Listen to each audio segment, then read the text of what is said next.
Noche de muchas revelaciones. Ya tenemos a Cristian también que nos acompaña porque ya llega con su programa y también más revelaciones respecto al caso de Samir Villaverde, que será puesto en libertad esta semana. Ha entregado nuevos elementos, testimonios, audios, información que compromete al presidente Pedro Castillo. Y sabemos, Cristian, que va a haber mucho trabajo por parte de la Fiscalía en estos días. Así es, Pedro. ¿Cómo estás, no? Finalmente, ojo que fue una de las últimas cosas que ha decidido, bueno, el pedido es de la Fiscalía al Poder Judicial. El Poder Judicial finalmente se lo otorga, decía, es de las últimas acciones que va a tomar la fiscal Carla Cesenarro, porque como tú sabes, han habido cambios en la Fiscalía de la Nación y ahora todo pasa a este equipo especial que va a dirigir Marita Barreto. De eso también vamos a hablar arrancando el programa, pero como tú bien dices, mucha expectativa, ¿no?, de lo nuevo que podrá sacar Samir Villaverde, que esperemos sea entregado a la Fiscalía y que también lo podamos conocer obviamente nosotros a través de la prensa para hacérselo llegar a todos los peruanos. Respecto a la calidad de la información entregada y a lo que van a hacer los fiscales, porque el trabajo que deja Cesenarro es muy importante. Sí. Lo que viene ahora sin duda lo va a hacer también, pero te dejamos a ti para que puedas... Gracias, Pedro. Buenas noches. Buenas noches. Bien, nosotros arrancamos de esta manera sin medias tintas. Suéltame la cuña, por favor.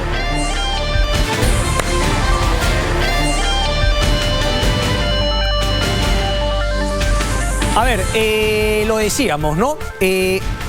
Una nueva fiscal de la Nación, Patricia Benavides, y finalmente cambios importantes. Ojo que hay algunos que podrían ser cuestionados. Me parece que hay una especie de revancha con Omar Tello. Sabíamos que había una gran pelea, una discusión con Rafael Vela, que parece ser más allegado a la nueva fiscal de la Nación. Omar Tello más allegado a la fiscal saliente. Bueno, la saliente antes de que momentáneamente Pablo Sánchez cogiera la Fiscalía de la Nación, hasta que se ha elegido a esta nueva fiscal de la Nación. Omar Tello ha dejado de ser coordinador de las Fiscalías Anticorrupción y lo ha mandado, creo que, a Lima Sur. Definitivamente pierde poder. Ahí no hay vuelta que darle. Pero vamos a centrarnos, porque yo tengo que desde aquí saludar el trabajo, desde mi punto de vista, claro está, de la fiscal Carla Cesenarro, que me parece que ha manejado el caso de manera correcta.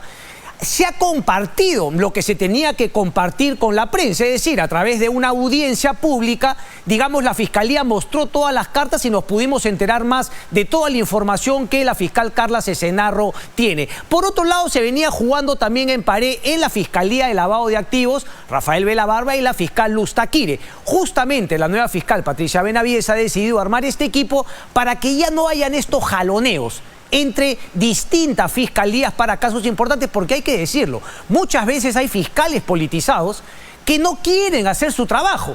Lo que quieren es hacer fuegos artificiales y coger una posición de poder para luego hacer política al interior del Ministerio Público. Ustedes saben sobre todo a quién me vengo refiriendo hace tiempo. Me llegan distintos mensajes por diversas personas que por qué me toca, que por qué me ataca. Todo el lloriqueo de algunos fiscales que lo que no entienden es que la crítica no es ad hominem.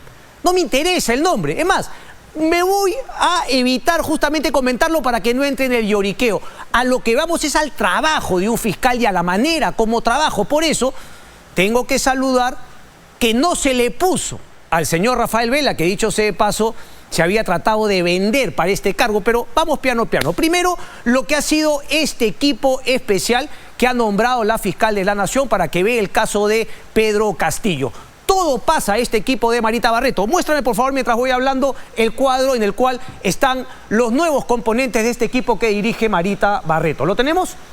Ojo que también tengo mi crítica, porque Marita Barreto... No. Vamos con los primeros cuadros respecto de la Fiscalía. Eso estaba en el tema 1. Tengo, digamos, no una crítica, pero una salvedad. ¿Por qué? Porque Marita Barreto viene trabajando hace años el caso de Rodolfo Orellana. Desgraciadamente deja el caso, creo que está muy cerca a iniciar el juicio oral, si es que no ha presentado ya la acusación y está en el control de acusación. Quizá me equivoque, quizá todavía no está en ese control de la acusación. Por eso, repito, se ve un poco feo que una fiscal que ha manejado tanto tiempo el caso de Rodolfo Orellana todavía ni siquiera tenga una sentencia. No vamos a poder ver a Marita Barreto en el juicio contra Rodolfo Orellana y toda esta mafia que él compuso, porque ahora pasa a manejar este tema. Entonces, esas son las salvedades también, ¿no?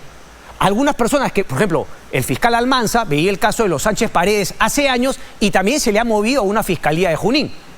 Y de eso, ojo, es responsable la fiscal de la Nación.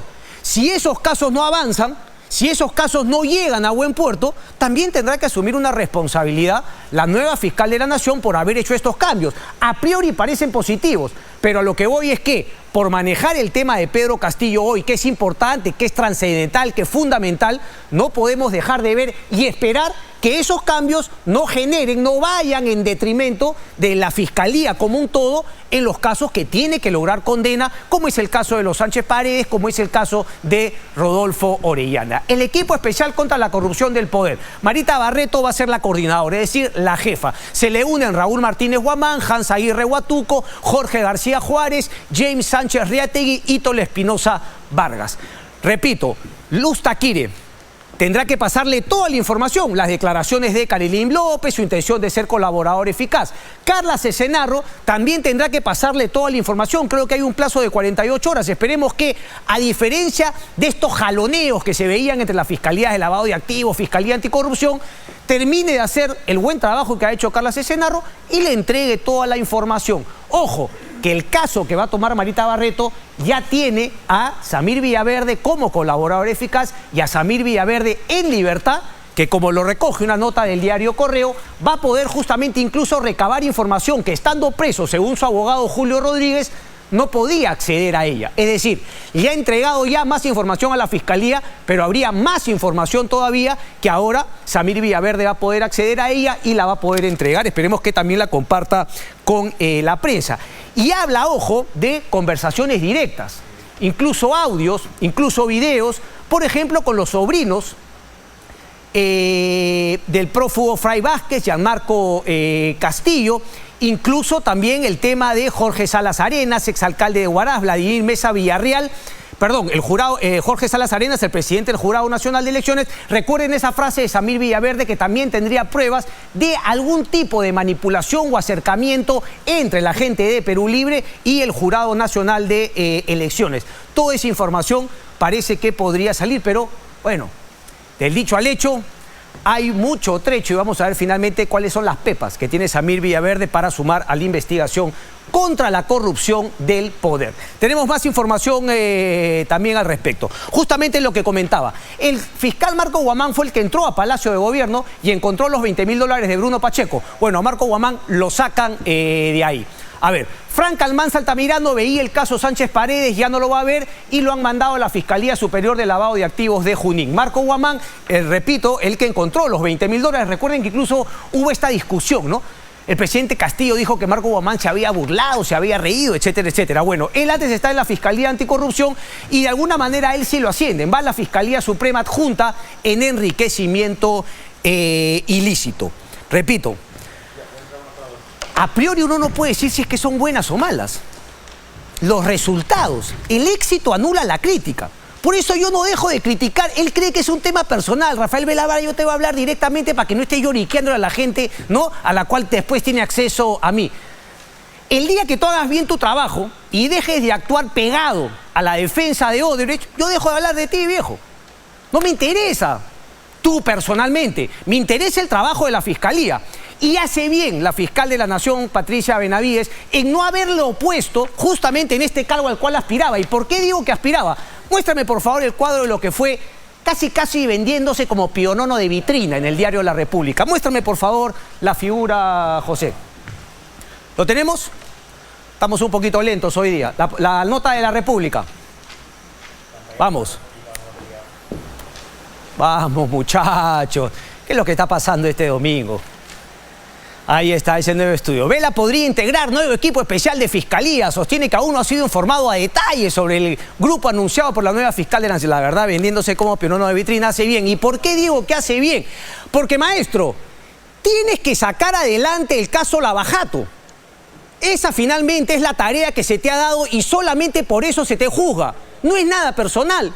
Es simplemente que exigimos que hagas tu chamba. Mi punto de vista no lo has venido haciendo bien. Y yo no voy a parar, voy a insistir hasta que finalmente comience a hacerse las cosas bien. ¿Hasta cuándo vamos a tener este cacacenismo de creer que las cosas son personales? Como la denuncia también al Limer por Partners. A mí que me interesará quiénes son las personas que manejan el Limer por Partners. Pero aquí vemos un concierto de voluntades que parece no quererle exigir a la empresa privada de una asociación público-privada, que es un pilar fundamental del desarrollo en nuestro país, hacer las cosas como tienen que ser. Entonces, defender hoy por hoy lo que Limer por Partners pretendía hacer, tratando de disfrazarlo de defensa de las asociaciones público-privadas, es, por decirlo menos, un cacacenismo que desgraciadamente no es sorpresa en nuestro país. Gremios empresariales como Amebas, ¿no?, parecen no evolucionar, sino involucionar, creyendo que hay que defender la APP per se y no la APP que se tiene que hacer de manera correcta,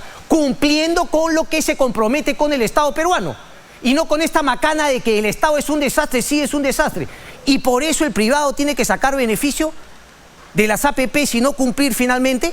Esas es justamente las reformas que se tienen que hacer con el Estado. Pero, ¿qué te puedo decir? No aprenden. Con Odebrecht no aprendieron diversos gremios y ahora tampoco aprende. Es una cosa de locos. Ahí está el tema entonces.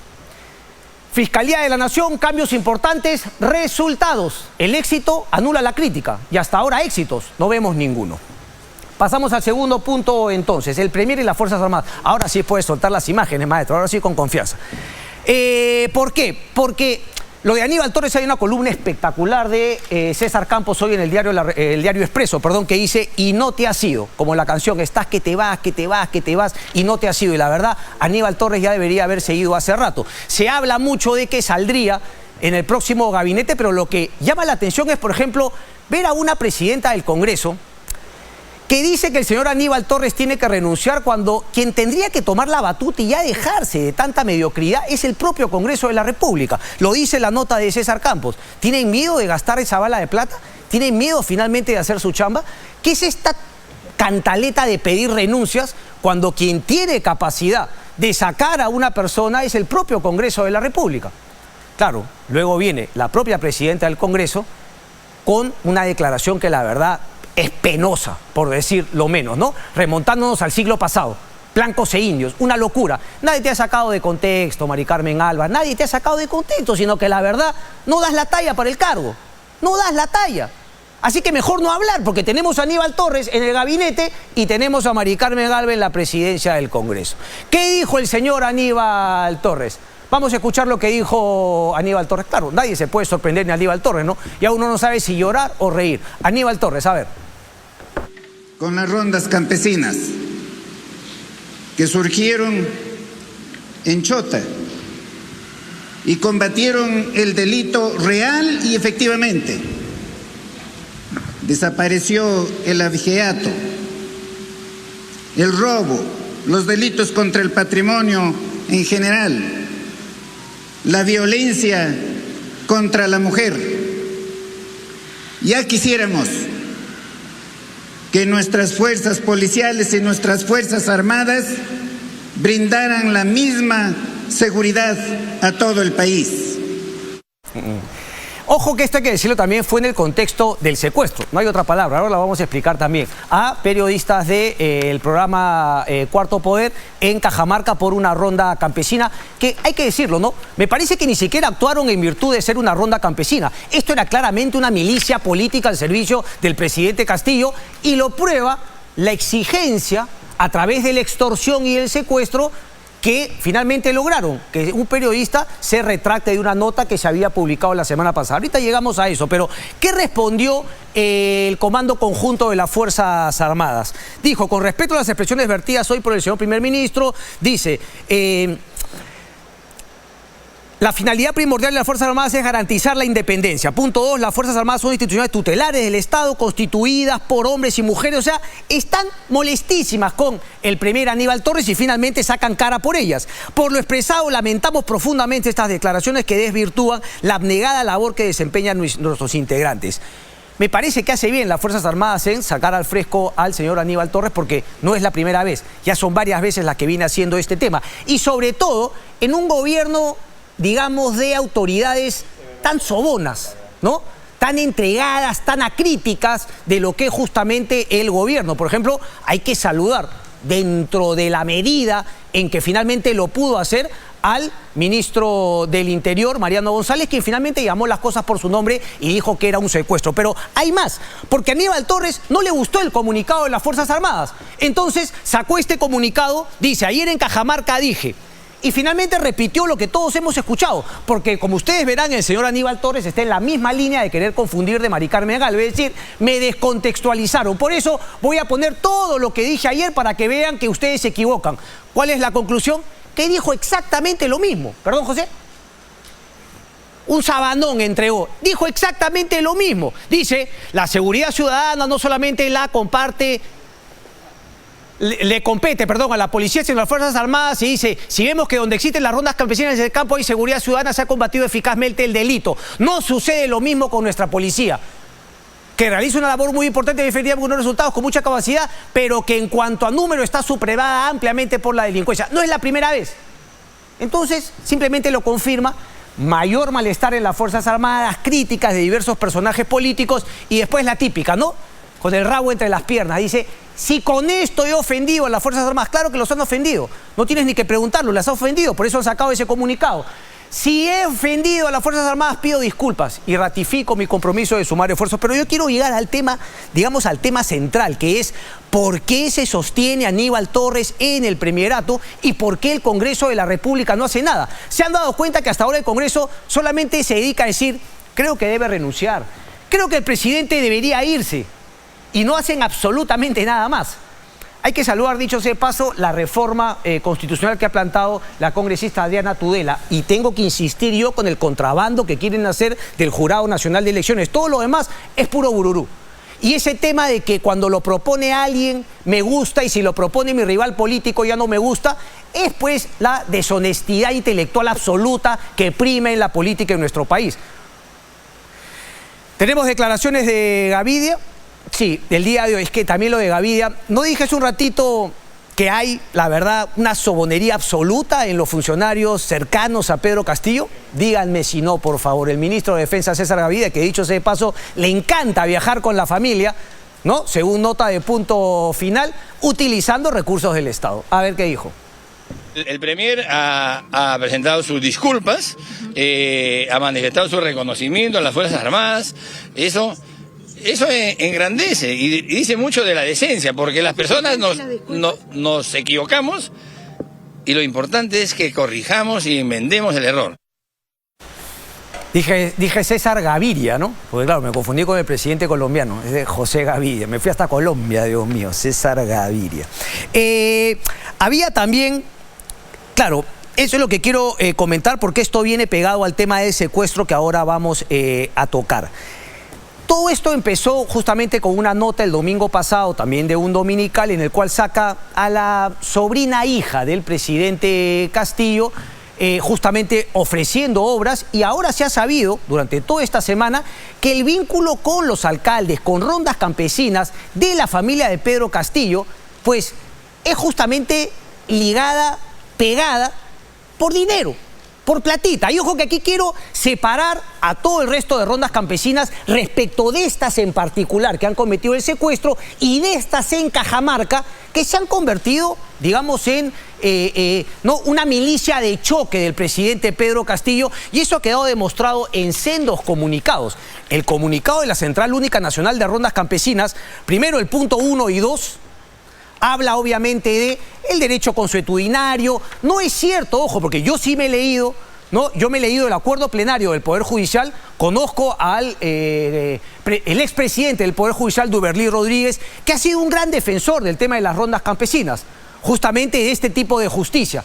Me leí ese acuerdo plenario y claro, dicen que preliminarmente la figura del secuestro queda fuera, digamos, de la posibilidad cuando actúan las rondas campesinas, preliminarmente. Pero obviamente cuando uno analiza el caso particular de lo que ocurrió en Cajamarca esta semana con los periodistas de Cuarto Poder, queda claro que fue un secuestro en toda su magnitud. Y no solamente un secuestro de 5 horas, sino que además vino el tema de la extorsión. La deshonestidad intelectual nuevamente de la ex premier Mirta Vázquez, la verdad, fue supina supina la deshonestidad intelectual y el doble rasero mostrado por la ex premier Mirta Vázquez cuando quiso confundir. Delito económico quiere decir que el secuestro solamente se da cuando hay plata de por medio, mentira. Es justamente pedir algo a cambio. No solamente es un tema económico, por favor, a quien quiso confundir. Entonces, tenemos que ese fue el origen. El tema de la plata, el tema de las obras, el tema de los amigos, el alcalde de Chadín que ha visitado muchas veces a Livia Paredes, a su sobrina o hija adoptiva, si se quiere, con Pedro Castillo. Ese era el tema fundamental. ¿Y qué fue lo que respondió Pedro Castillo el día lunes cuando después de esa nota le preguntan justamente por ese tema? Claro, él confunde demolición, se quiso hacer la víctima, la prensa de demolición, pero terminó obviamente diciendo toda la verdad. Es un hecho demoledor. La nota del domingo pasado y las relaciones que ahora conocemos con la sobrina es un tema demoledor y coincido plenamente con la nota de César Azabache, su artículo el día de hoy en el Diario de la República, que dice la caída del presidente Castillo. Es cierto, es una caída en cámara lenta, pero caída al fin y al cabo. Recordemos lo que dijo Pedro Castillo el día lunes. Hay un tema demoledor, no es nuevo. Yo creo que yo me voy a evitar de decir lo que las cosas se tienen que encaminar y hay que esclarecer en su momento, pero creo importante de que más allá de estas cosas, que al final la verdad va a premiar, entender de que yo estoy acá por el Perú, no he venido en todo caso de hacer de alguna u otra forma dar algunas muestras de corrupción, y eso estoy totalmente seguro. A mí no me van a encontrar por más que se busque temas así que son históricos en el Perú. Yo quisiera que ustedes nos acompañen en todas esas cosas, porque gracias también a los medios de comunicación, a la forma que se investiguen, que se hacen, y eso es importante, con la finalidad de que se esclarezcan y se hagan todas las investigaciones.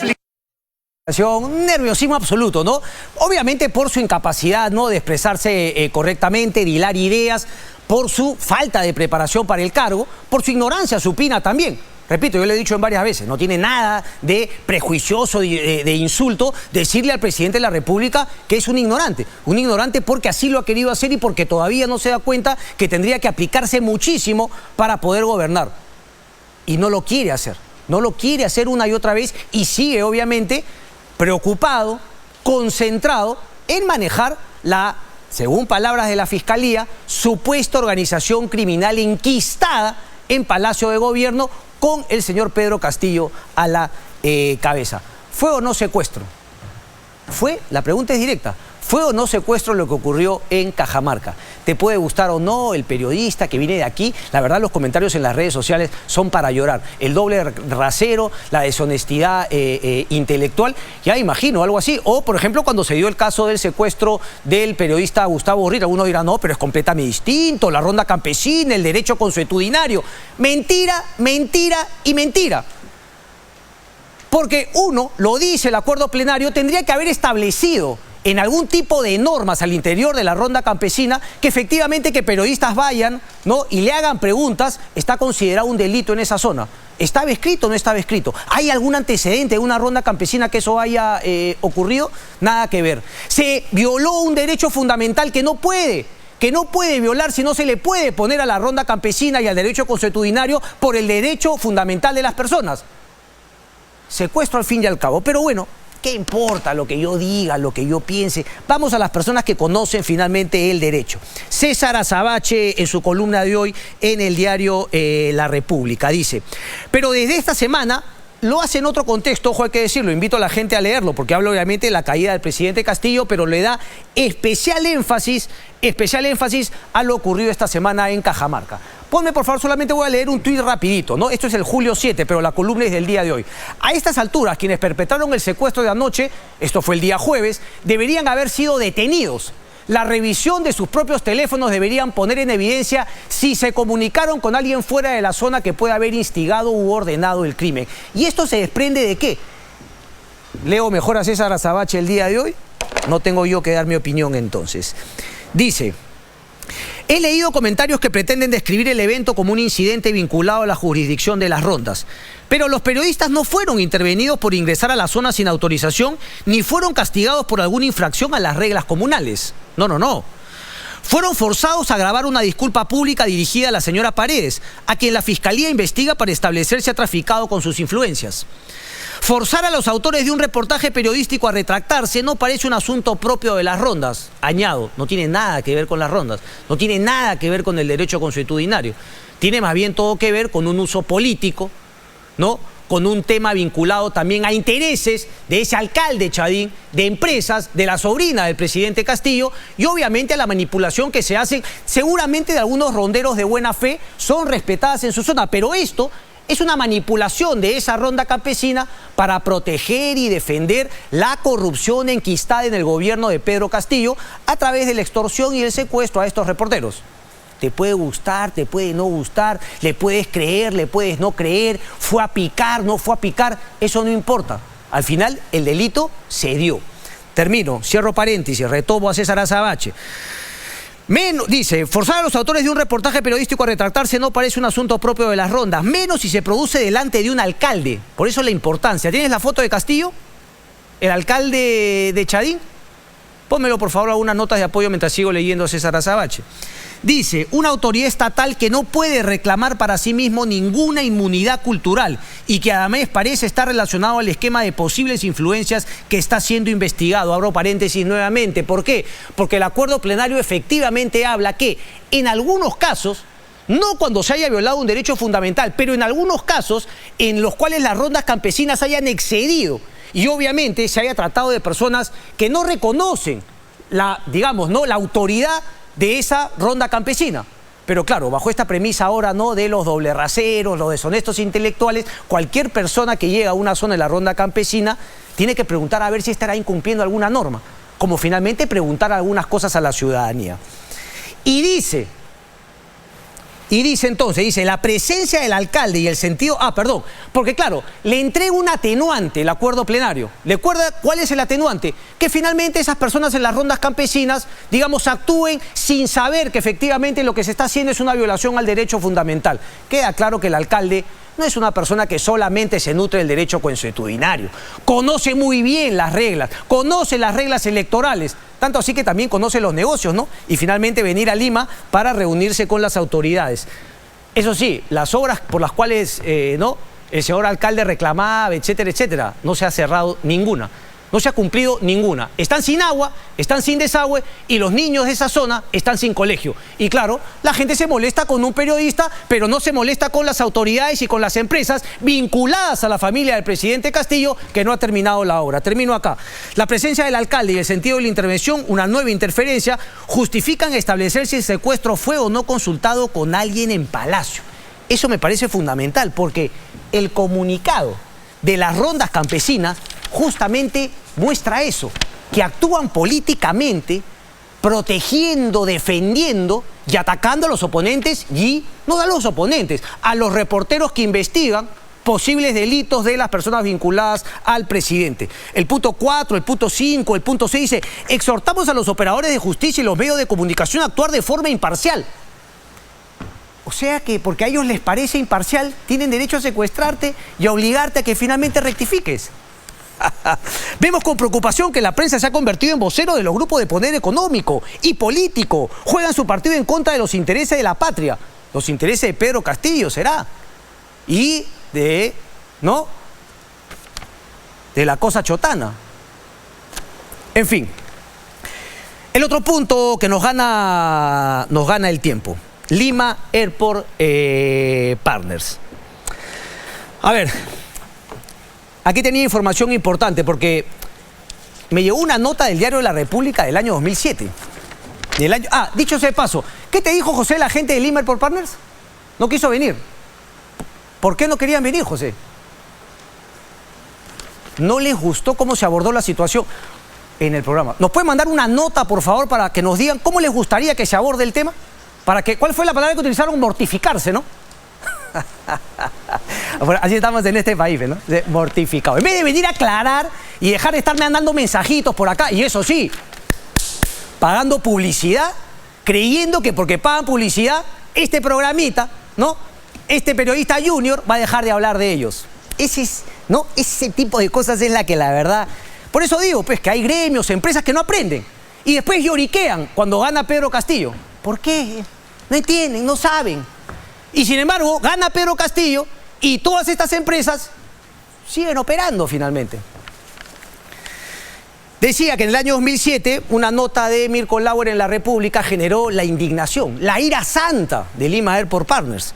La nota decía lo siguiente: inversiones del LAP que no aterrizan. Curioso, ¿no? Porque es un título que podría fácilmente replicarse el día de hoy. Inversiones de Lima Airport Partners que no aterriza.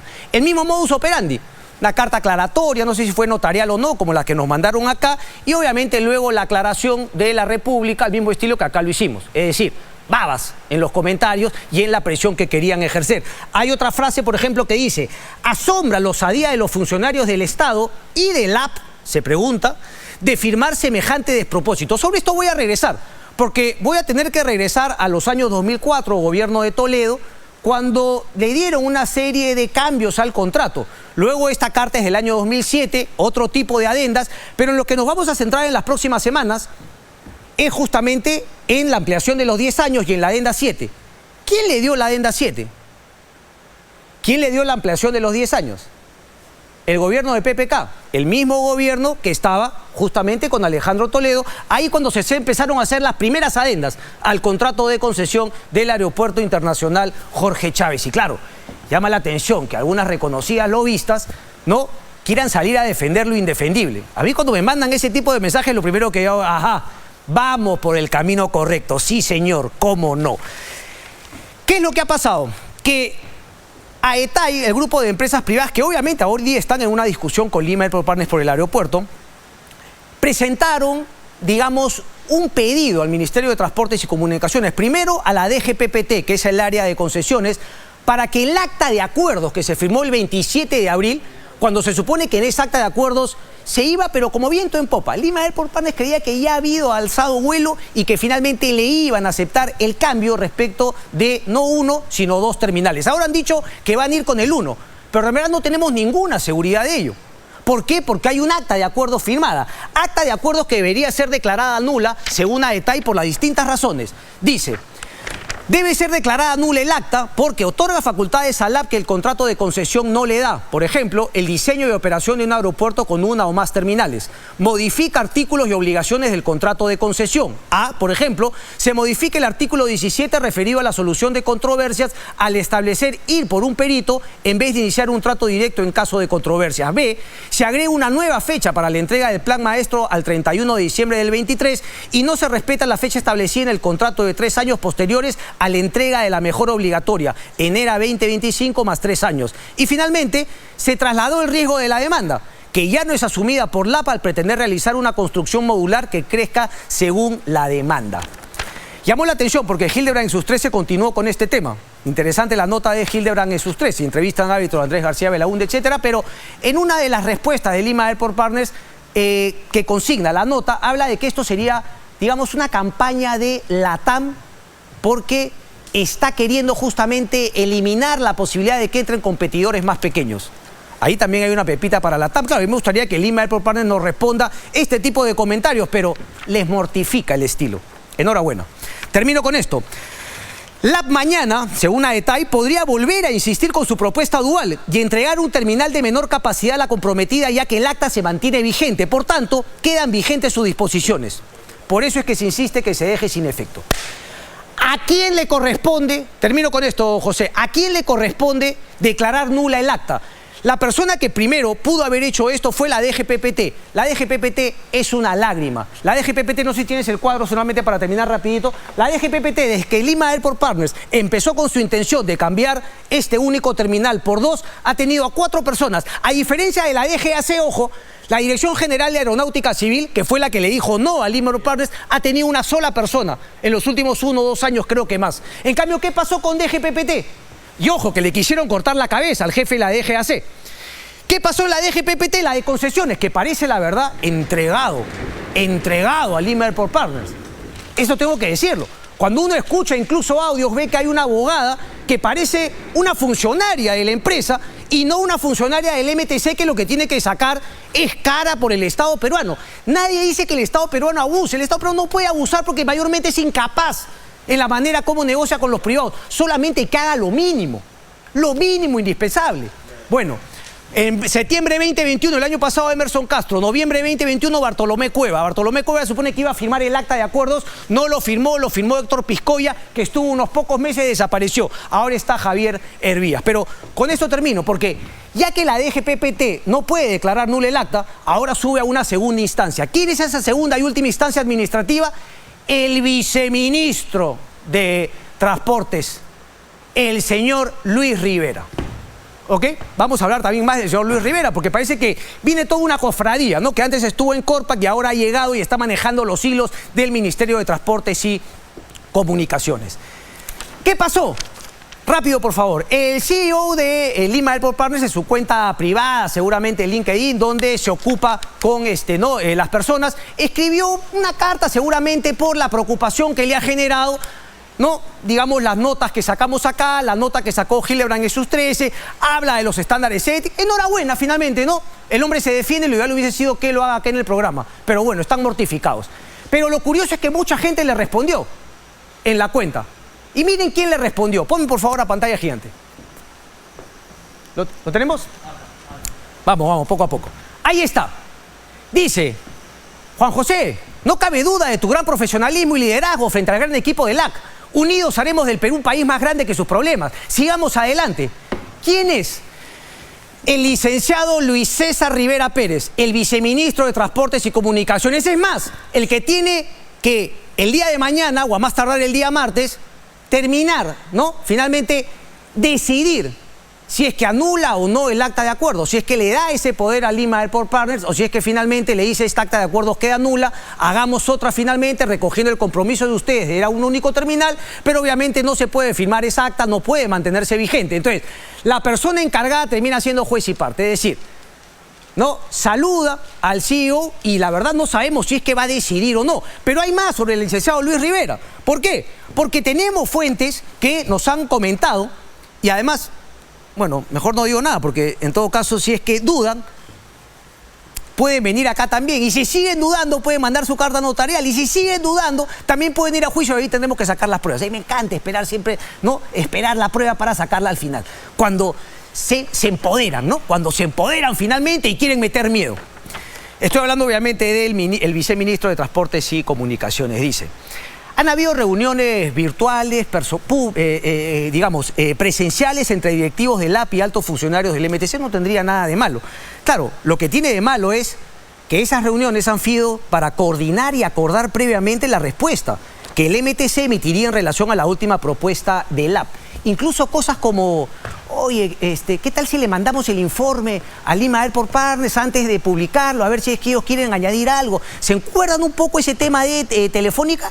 Cuando se descubrió también, creo que fue Nidecopi, o Ciptel, pues cuando tenía que tomar una decisión y tenía que emitir un informe, le pasaba el informe previo en borrador a Telefónica para que finalmente ponga sus comentarios y que generó un escándalo en su momento. Algo parecido parece que hace el viceministro de Transportes y Comunicaciones, Luis Rivera. Entonces, ¿qué debemos esperar después de esta información del señor Rivera? ¿Va o no finalmente declarar la nulidad del acta? El señor Rivera es funcionario, trabaja para Lima Airport Partners. Invitamos también al señor Luis Rivera para la próxima semana para que nos pueda decir su verdadera posición. Porque teniendo toda esta semana para declarar la nulidad del acta, el señor Rivera prefirió volar por el país, no dar la cara y finalmente desaparecerse. Vamos a ver si es que el viceministro de Transportes y Comunicaciones tiene algo que decir. Y si quiere, no hay problema, si quiere mantener el acta, que nos diga por qué, que explique por qué, que dé una respuesta y que finalmente argumente las razones de esa respuesta. ¿Qué va a pasar en el Congreso de la República, la mesa directiva? Va a haber efectivamente una alianza entre Fuerza Popular y Perú Libre, así lo comentó Waldemar Cerrón. De todo eso vamos a conversar tras la pausa. ¿Cómo que no? Ah, bueno, que entre entonces el congresista Guido Bellido, por favor.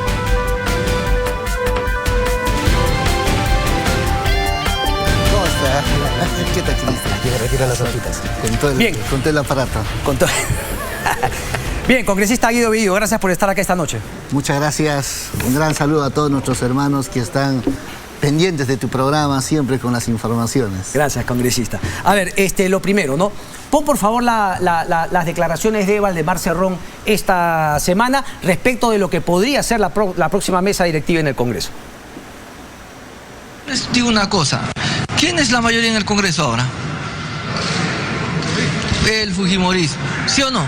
Entonces, por representación, de acuerdo al tema de representatividad, le toca o no. Yo les digo una cosa, ¿quién es la mayoría en el Congreso ahora? El fujimorismo, ¿sí o no? Entonces, por representación, de acuerdo al tema de representatividad, ¿le toca o no estar en la mesa? Claro. ¿Le toca o no? ¿Qué dicen ustedes? No, pues le pregunto un tema de representatividad. ¿Le toca o no? Definitivamente que sí. ¿Estar en la mesa? Sí, listo. ¿Cuál es la segunda mayoría? No. Perú Libre. ¿Le corresponde por representatividad de la mesa? Sí. Congresista Guido Bellido, ¿de acuerdo con las afirmaciones del vocero de Perú Libre, Valdemar Cerrón? Bueno, mi estimado Cristian, ese es un criterio que acaba de expresar el congresista Valdemar Cerrón, un criterio. Pero para armar una mesa directiva existen diferentes criterios. Por ejemplo, el anterior armado no se ha armado con un criterio de representatividad. Exactamente. Tenemos en la mesa al congresista Wong con cinco votos en el Congreso. Sí. Entonces, esa es una opinión más, pues.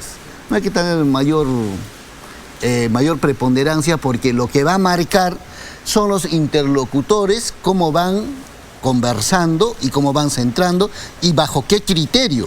Porque la anterior mesa se ha armado con un criterio para hacer guerra al gobierno actual. O sea, ese es lo concreto. Porque si hubiera sido otro el criterio, probablemente se hubiera incorporado también a Perú Libre en la mesa. Esa era justamente mi siguiente pregunta, yo creyendo que usted iba a reconocer un poco las declaraciones y el criterio de Valdemar Cerrón. Pero entonces, déjeme hacerle la pregunta. Por lo que manifiesta el vocero Valdemar Cerrón, queda claro que sí podría haber una mesa directiva compuesta tanto por Perú Libre como Fuerza Popular, ¿o ese es un criterio que también, como usted dice, no debe ser tomado muy en serio todavía? Mira, en estos momentos todavía diferentes bancadas no han asignado quiénes van a ser sus interlocutores. O sea, esta semana, el martes, miércoles, jueves, y a partir de ello recién los diálogos. En este momento están en una etapa de pero ayúdeme, congresista, ayúdeme. ¿Sí estaría de acuerdo Perú Libre en sentarse en una mesa directiva con Fuerza Popular? Mira, lo que hay que ver es cuáles son los propósitos. ¿Mesa directiva para qué? ¿Y qué postura va a dar esa mesa directiva? Son criterios que recién se van a dilucidar. Okay, en este momento, decir que ya está la mesa directiva sería... O sea, todo el mundo sabe que no es así. Al final de cuentas, la verdadera mesa directiva se va a definir 24 horas antes. ¿Cuál es, desde su punto de vista, digamos, usted ha dicho, ¿no? Habrá que ver una mesa directiva para qué? ¿Cuál es, desde su punto de vista, esa posición que debería tener la próxima mesa directiva del Congreso para con el gobierno y para con la situación del país? Creo que es importante que los sectores que tienen propósitos políticos y que hay cercanía en un programa deben orientarse y consensuar. Pero también, por otro lado, la mesa directiva no es una mesa para que un cierto grupo de bancadas se aprovechen y liquiden políticamente en el mismo escenario a quien probablemente no es de su agrado. Esa forma realmente traslada el conflicto hacia la población, porque recordemos que los congresistas representan a la población. Entonces, en esa línea, yo creo que tiene que haber criterios amplios y además cualquier norma en el Congreso se aprueba con votos. Entonces, esos criterios de planteamiento van a ser importantes. La verdad, 4 bancadas van a tener presencia en la mesa directiva. Los demás van a estar fuera. ¿Cuáles son esas 4? Eso va a depender de cómo van a conversar, cómo van a dialogar. ¿Usted se refiere a esas 4 porque son 4 finalmente la presidencia y 3 vicepresidencias? Por supuesto, y solo van a ser 4, pero las demás van a estar fuera. Entonces, de cómo van a articular, es que aquí hay que tener mucho criterio, hay que sacarse ciertas cosas preestablecidas de la cabeza. Ya, pero entonces, en la línea de lo que dijo Waldemar Cerrón, ¿usted cree que en este año sí debería estar Perú Libre en la mesa directiva o también va a depender de con quiénes? Porque ustedes preferirían, si van a estar con uno o con otro que no les gusta, pues preferirían no estar. O sí, ¿ustedes creen que tienen que estar en esta? O sea, la mesa directiva no solo que tiene que tener representación, sino que tiene que haber una armonía entre los integrantes. Porque si no, la mesa directiva va a ser un campo de batalla en pequeñito del Congreso. Ok, pregunta para irme a la primera pausa entonces. No sabe todavía, pero no está descartada la posibilidad de ir con Fuerza Popular. ¿Es una opción finalmente de acuerdo a los criterios? Es que en este momento todavía no hay opciones. ¿Por qué? Porque ni siquiera han visto quiénes van a ser los interlocutores. Ahora, hay una gran mayoría que va a determinar, por ejemplo, la anterior mayoría que ha determinado. Han dicho, no los queremos ni a los fujimoristas, ni a Perú Libre en la mesa directiva. No sabemos ahora qué criterios van a tomar. Pueden decir, esa mayoría, estamos de acuerdo que esté uno u otro. Usted me dice que eso fue la mesa directiva anterior. Claro. ¿No podría plantear que Fuerza Popular no es que lo dejaron fuera? No quiso Fuerza Popular estar. No es que no quiso, sino han hecho un trabajo indirecto justamente para que nosotros no participemos. O sea, toda la configuración ha sido la anterior para que Perú Libre no esté. Pero ahora parece que esa relación con Fuerza Popular y Perú Libre ha cambiado. Esa es mi pregunta final. No, mira, yo te voy a decir algo claro. Las relaciones cuando en un programa político son antagónicas, las relaciones políticas nunca van a cambiar. Siempre van a ser antagónicas. Ok, ¿se puede ser antagónica compartiendo una mesa directiva congresista? Mira, lo que yo pienso es que ¿para qué cosa van a ir a la mesa directiva? Es que ahí van a reflejar los intereses de carácter político que existen. Y para que tú tengas los intereses de carácter político tienes que tener claro tu programa. Nosotros tenemos claro nuestro programa. ¿Qué queremos? Nosotros queremos implementar en el país. Hay que abrir camino para una nueva constitución política. Quienes están de acuerdo con eso se sientan con nosotros. Ah, bueno, pero esto está cerrando un poquito la posibilidad, ¿no? Porque claro, usted me está diciendo que aquellas agrupaciones que no están a favor de una asamblea constituyente, pues no podrán compartir. Ustedes mismos también se están limitando. Pero no, pero ese es un criterio que le estoy planteando. Criterios como eso se manejan en la conversación. Por eso se dice bajo qué criterios vas a unir la mesa. Es que, pero si ese es un criterio, entonces es un criterio de Perú Libre. Por eso es un criterio que yo estoy planteando. Es un criterio de Perú Libre. El criterio de Waldemar también que ha planteado a quien le toca son criterios. Por eso. Por supuesto, es un mecanismo que Waldemar plantea. Entonces, ¿cuándo vamos a conocer los criterios que están sobre la mesa de Perú Libre? Porque mira, por ahorita usted me dice, Waldemar tiene uno y usted tiene otro. No. Vas a tener a un 85% 24 horas antes. Pero en la mañana. Va a haber que esperar. Así es. Congresista, déjeme por favor ir a una pausa y luego preguntas más concretas, ¿no? Sobre también la coyuntura. Está el tema de la reforma magisterial, Samir Villaverde, etcétera, etcétera. Pausa rapidita y venimos.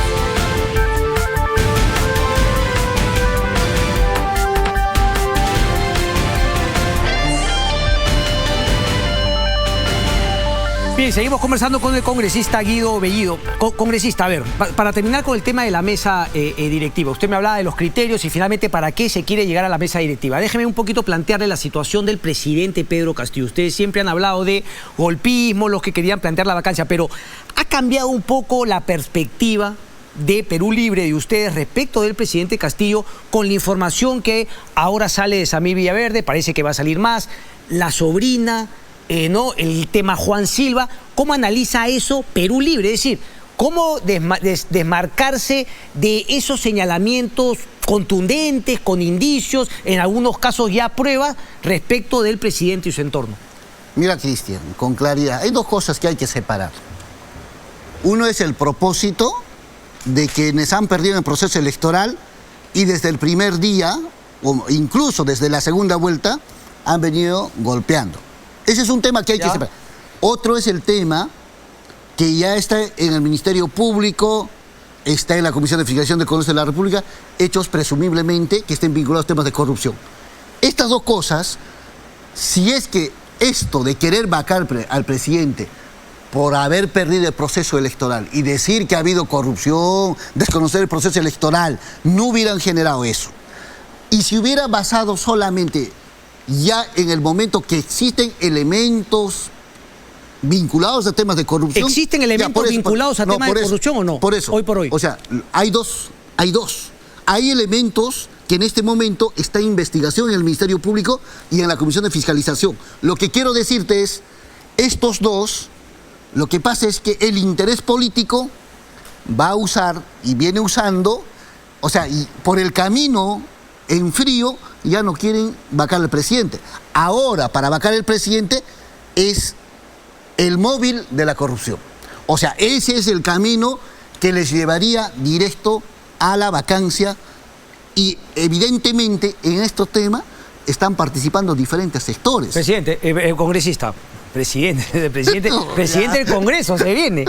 A ver, olvídese por favor del tema del fraude y los que quieren vacarlo. Pero estoy preguntando a usted, a usted, claro, Guido Bellido, ¿a usted sería factible que usted vote a favor de la vacancia con la confirmación de estos indicios de corrupción sobre el presidente? Mira, o usted me podrá decir, no, porque como hay algunos que votarían porque perdieron, yo no veo ninguna corrupción. No. Ese es, razonar de esa manera sería un despropósito. Ok. No, para empezar, lo que tienes que tener en frío es sobre la mesa los resultados. Tienes los resultados, una persona como yo tiene que plantear su postura en el seno de la bancada. ¿Para qué? Para que la bancada en mayoría o al 100% pueda tomar la decisión. O sea, significa, si hubiera estos elementos comprobados, lo que va a hacer es, yo voy a plantear mi postura en la bancada va a tener que debatir, la bancada va a tener que debatir, es que como yo soy un hombre militante, hay procedimientos. Si yo fuera un pistolero de ahí del desierto, un llanero solitario, otra cosa sería. Entonces, yo soy orgánico. Entonces, lo que sí es el partido va a tomar una decisión firme frente a la corrupción. Porque eso está establecido en nuestro diario. Está bien. Congresista, ¿sí o no? Porque el tiempo me gana y aquí ya me están reventando, le digo que me tengo que ir. ¿Ustedes van a reconocer que APP tiene este derecho reconocido o comprometido en la primera mesa directiva para presidir el Congreso, sí o no? ¿Por qué derecho? Ok, no. ¿De qué? Correcto. ¿La derrama magisterial está a favor del decreto supremo que ha sacado el Ejecutivo para llevar a 13 el directorio y además ser nombrado por el Minedu? Mira, la derrama magisterial debe estar enteramente administrado por quienes ponen sus recursos. O sea, los profesores. ¿No está de acuerdo con el decreto supremo del Ejecutivo? No, porque mira, porque es importante. Perfecto. ¿Bicameralidad sí o no? Nosotros hemos planteado claramente, en este momento, bicameralidad, ¿para qué? Ok. Dina Boluarte. Que continúe el proceso. Que continúe el proceso. La última, ¿fue secuestro lo de Cajamarca, sí o no? Mira, con toda sinceridad, Cristian, ha habido otros escenarios que se han dado, pero no ha habido secuestro. Porque el propósito de detener ha sido bajo otro no tengo tiempo para argumentar ese tema, pero ¿ha habido extorsión? ¿Se les ha amenazado para que se rectifiquen de una nota, sí o no? Mira, eso sí creo, lo que han informado los periodistas han dicho, se les ha obligado a leer. Pero también hay que tomar en cuenta eso, ojo, porque si alguien te exige que te rectifiques en algo y conscientemente te rectificas... ¿Usted cree que conscientemente se ha rectificado o se ha rectificado por la amenaza y por la extorsión? Pero hay que preguntarles, pues. Hay que preguntar. Lo han dicho, congresista, lo han dicho. Yo siempre le agradezco por su participación en el programa. Gracias. Muchas gracias, Cristian. Vámonos a la pausa y venimos con el final. No se muevan.